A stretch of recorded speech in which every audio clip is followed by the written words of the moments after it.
Welcome to the Deep Dive. We're diving deep into the heart of the NFL season prep, and for you, our dedicated listener, we've pulled together quite a stack of fascinating sources. Yeah, all focused on one team generating a lot of buzz, the Buffalo Bills. Exactly. So today, our mission is really to cut through all the noise, unearth the most important insights, and pull out those maybe surprising facts about their upcoming 2025 campaign. Right. And it's a campaign just loaded with expectation. I mean, the Bills are coming off a strong 2024 season, finished 13-4, Made it all the way to the AFC Championship game. only to fall short of the Super Bowl again. And, well, that near miss has clearly defined their ambition for 2025. It feels very much like Super Bowl or bust. So let's unpack that a bit. When you look at the Bills right now, heading into 2025, that Super Bowl buzz is, well, it's electric, isn't it? Absolutely. Analysts are throwing around phrases like one of the NFL's most complete teams. And from what we've gathered in these sources, that's not just hype. No, it seems pretty grounded. They're returning over 80% of their roster from last year's team. You know, the one that won 13 games. Okay, but what specifically in our sources makes them so complete?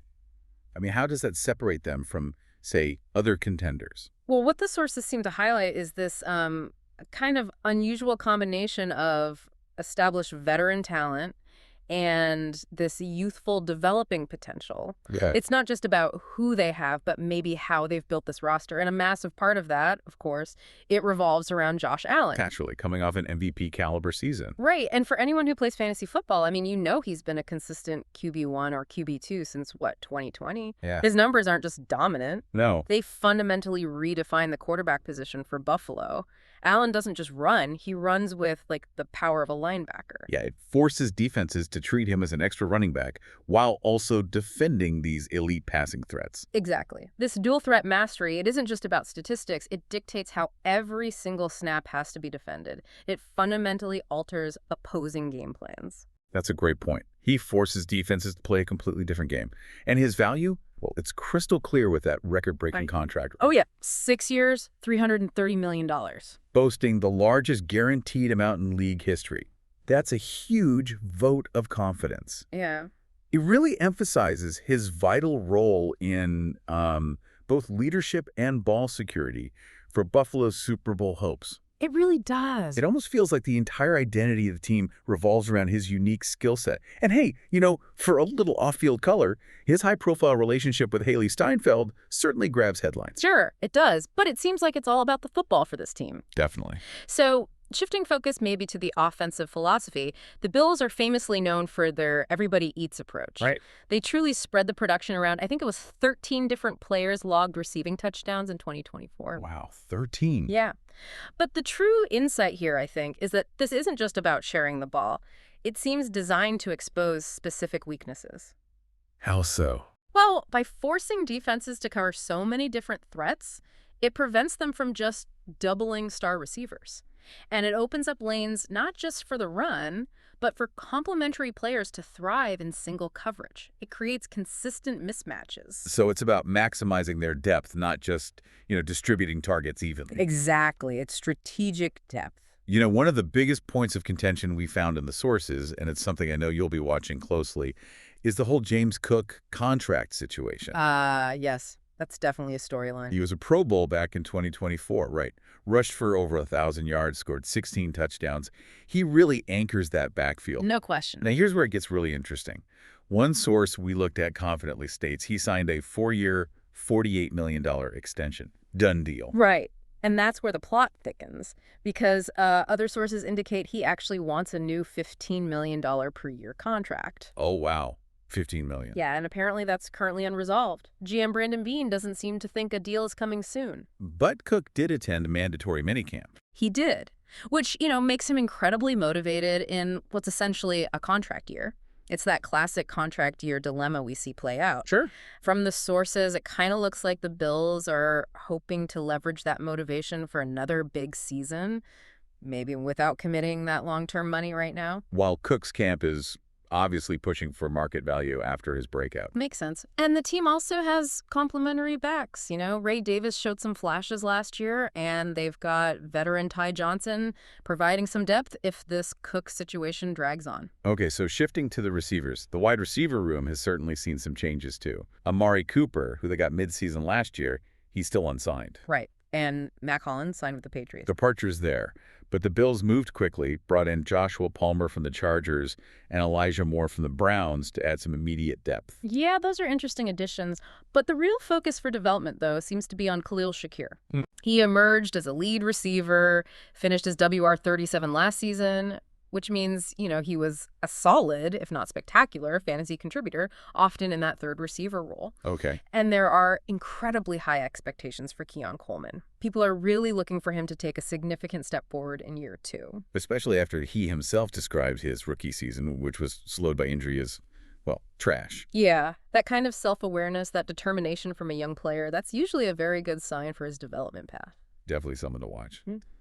Moving to tight ends, Dalton Kincaid. Yeah. He was second on the team in targets, but finished his TE 30. That seems low. It does. And the sources note he dealt with a PCL injury last season. That's a key knee ligament. Right. And the team expects significant development from him in his third year. It suggests they believe that injury really hampered his full potential. Makes sense. And the offensive line. Sounds like stability is the name of the game there. Pretty much, it remains completely unchanged, featuring what one source called an excellent tandem of tackles in Deion Dawkins and Spencer Brown. And a solid interior with Connor McGovern. Yeah. That kind of continuity up front, I mean, that's a huge advantage for any offense, but especially for a mobile quarterback like Allen. Okay, so that covers the offense.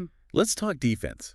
Because, well, this is where the Bills have historically faced their biggest challenges. Right? Absolutely, especially against one particular team. The Kansas City Chiefs. Bingo. Question marks in the secondary and the pass rush consistently led to their playoff losses against KC, and that seems to have prompted a flurry of moves this offseason. And the sources explicitly link their strategy, especially in the draft, to learning from how the Eagles dismantled Kansas City in a Super Bowl by adding significant pass rush talent. That's exactly what they say. That Chiefs problem is definitely a recurring theme, almost like an obsession across all our source material. So, beyond just naming the new players, what deeper strategic insight do the sources give us on how these specific types of players, like, say, a high-risk, high-reward talent, like Joey Bosa, are expected to finally shift that dynamic against Kansas City? Yeah, that's the key question. And the insight seems to be a clear shift from just, shoring up weaknesses to actively targeting elite game-changing talent, even if it comes with potential concerns. Okay, like Bosa's injury history. Precisely. But first, they had some significant departures. Von Miller went to the Commanders. Rasul Douglas wasn't re-signed. Right, big names out. But their high-profile additions on defense are really notable. In the pass rush, they brought in Joey Bosa, obviously a perennial pass-rushing stalwart. Huge name.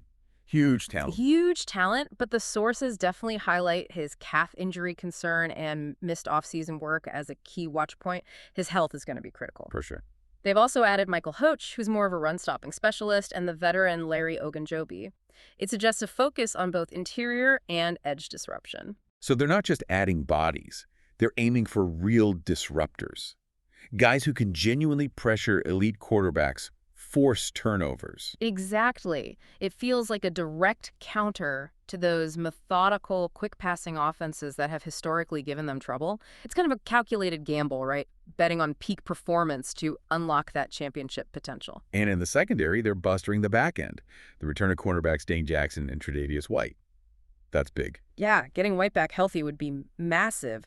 And at linebacker, Shaq Thompson was signed basically as insurance for Matt Milano. Who has that extensive injury history, even though he apparently showed improvement late last season. Right. It really seems like they're trying to add layers of protection, layers of depth across the board on defense. And the draft strategy really hammered that home, didn't it? 6 of their first 7 picks were defensive players. Tells you everything you need to know about their priorities. Key draftees mentioned include Maxwell Hairston, a corner taken at pick number 30. Apparently has rare speed, already vying for a starting job. Wow, first rounder pushing immediately. Yeah. Then there's TJ Sanders, a DT at number 41 with high upside, and Landon Jackson, an athletic edge rusher at number 72, who some thought could have gone even earlier. So a clear commitment to upgrading that pass rush and secondary to finally get over that Chiefs hurdle. Seems to be the plan. Okay, looking at the returning defensive core, it sounds like a bit of a mixed bag.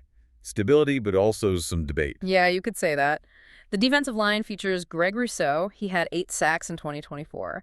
And A.J. Epineza, who had 6 sacks and significantly is in a contract year. Another motivated player. Always something to watch. Plus, Ed Oliver and Daquan Jones are back in the middle. But here's another one of those interesting points of contention in our sources. Go on. Linebacker Terrell Bernard. Some sources describe him as having a breakout role in 2024, even securing a new contract. Okay, sounds good. But then another source we found directly states he struggled mightily. Whoa. Struggled mightily versus breakout role. How do we, as listeners, make sense of such different viewpoints? Are they looking at different stats, or is it just perspective on what struggled means in their scheme? That's a fascinating split, isn't it? And it really highlights how different analysts can weigh various factors. Some might focus on his raw tackle numbers, maybe some impact plays that earned him the contract extension, Right. while others might be looking closer at his consistency in coverage or maybe missed assignments against certain types of offenses. It suggests that while he definitely had flashes, there's maybe a debate about his all-around reliability. Which makes his continued development another key storyline this year. Exactly. And then in the secondary, there's apparently intense competition brewing at safety.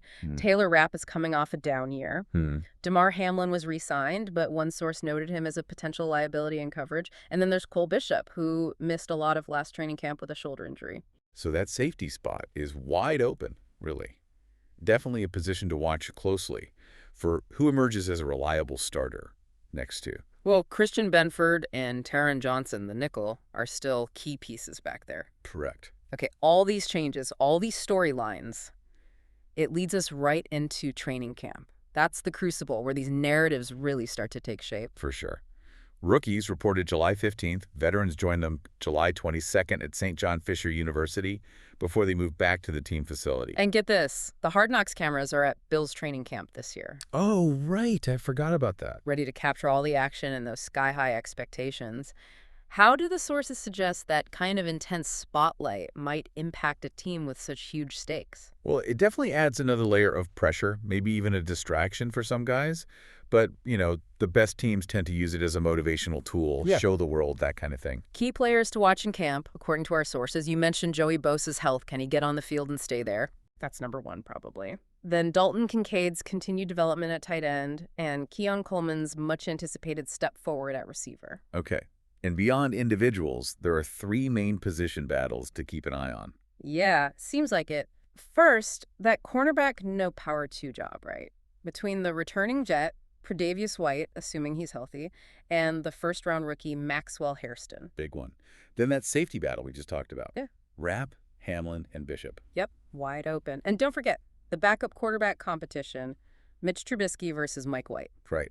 It seemed like Trubisky had it last year, but they brought White in and even extended him, suggesting it's a real live battle for that crucial QB2 spot. Definitely something Hard Knocks will probably focus on. And that James Cook contract saga we discussed earlier, that's going to be a significant training camp storyline, right? Affecting his participation potentially. Absolutely. That hangs over everything until it's resolved. As for preseason, the Bills have matchups against the Bears, the Steelers, and the Panthers. Good chances to see these new pieces, these rookies, in action before the real games begin. Speaking of schedules, the Bills kick off with an absolute gauntlet. I mean, this could really set the tone for their whole season. It really could. They open at home against Baltimore on Sunday Night Football, September 7th. Tough opener. Then it's a trip to face the Jets, Never easy. followed by another primetime game Thursday night against Miami in Week 3. Wow. And what's more, the sources point out that 4 of their first 6 divisional matchups are crammed into the first 10 weeks. So they truly need to hit the ground running. No easing into the season. Not at all. And while the non-divisional games include tough opponents like, the Chiefs again, Ravens, Steelers, Eagles, Texans. Yeah, a murderer's row there. It is, but the overall schedule is still considered not too bad by some sources, mainly because they also get the AFC East and NFC South slates to navigate. Okay, and here's a fascinating historical note for this season. This will be the final season the Bills play in their old stadium, Highmark Stadium. Right. Adds another layer of kind of sentimentality, maybe even urgency to the whole year. Win one for the old place. Totally. So with all that context, the roster, the schedule, the stadium, Yeah. what are the record predictions looking like from our sources? Well, they're bullish, very bullish. NFL insider James O'Donnell over at Easy Sports projects the Bills to finish 14-3 14 wins. and considers them the preseason championship favorite. WalterFootball.com takes it even further. They're predicting a 15-2 record and first place in the AFC East. 15-2. Yeah. And Athlon Sports also sees the Bills as, quote, the class of the AFC East and a clear Super Bowl contender. One source even mentioned the Bills are seen as co-favorites with Baltimore, both at plus 600 odds to win Super Bowl LX. So the confidence, both internally and externally, seems sky high. It really does. And for a team with those kinds of aspirations, even the often overlooked special teams units can be game changers, right? Oh, absolutely critical. Kicker Tyler Bass, he rebounded well in 2024 overall, but did miss a career-high 5 PATs. That can bite you in tight games. Definitely. And the punter competition between Jake Camarda and Brad Robbins is one to watch, especially since Camarda apparently had the second worst net punting average in the entire league last year. Oof. That means he was consistently putting the defense on a shorter field. Exactly. In tight playoff games, that field position battle is huge. And finally, the sources mention the return game needs some attention if they want to be a truly complete, dominant team in all phases. Okay, and just quickly for you, our listener, a couple of specific details from the sources. If you're interested in the Pittsburgh Steelers schedule, sportsbrackets.net is highlighted as a good source, covering preseason all the way through the 2026 playoffs and Super Bowl. Right. And there was also mention of a 2025 Seattle Seahawks season preview and some Seahawks preseason takeaways, like Zach Charbonnet apparently having a strong performance early on. So info out there on other teams too. Good to know. Okay, so to quickly recap this whole deep dive then, the Buffalo Bills are absolutely poised for a significant run this season. Feels like it anyway. Yeah, they're anchored by the undeniable talent of Josh Allen. They've been reinforced by these strategic, maybe high-risk defensive acquisitions. And they're facing these critical internal storylines, especially around player contracts like James Cook's and performance expectations for guys like Coleman and Kincaid. Right. This deep dive really equips you, the listener, with a pretty comprehensive understanding of what's truly at stake for the Bills this season, going far beyond just the surface-level stats. And it leaves us with this final provocative thought to chew on. Given this is arguably the Bills' most complete roster yet, combined with the historical significance of it being their final season in the old Highmark Stadium, the true measure of their 2025 season, it feels like, will be whether this revamped defense can finally overcome those playoff hurdles. Especially against their arch nemesis, the Chiefs. That's the ghost they need to exercise. Absolutely. So what is that phrase, urgency and purpose? What does it truly mean for this team right now in this moment? Something to think about as the season unfolds.